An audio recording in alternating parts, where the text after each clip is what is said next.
Saya atas nama pemerintah Kabupaten Goa ya tentu menyampaikan permohonan maaf yang sebesar-besarnya kepada korban, keluarga korban, masyarakat Kabupaten Goa, masyarakat Sulawesi Selatan dan Indonesia secara keseluruhan, karena atas kejadian ini tentu menyita pikiran kita, menyita waktu kita semuanya. Insya Allah kita serahkan sepenuhnya kepada penegak hukum, dalam hari ini Polres Goa, untuk melakukan proses-proses sesuai dengan ketentuan yang ada.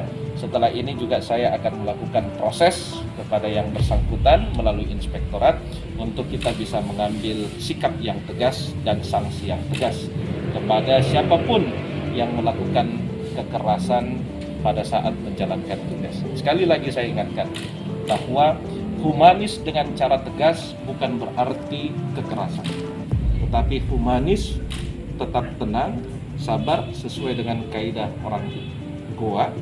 Tetapi kalau ada yang melanggar, sanksinya tetap sesuai dengan ketentuan yang ada.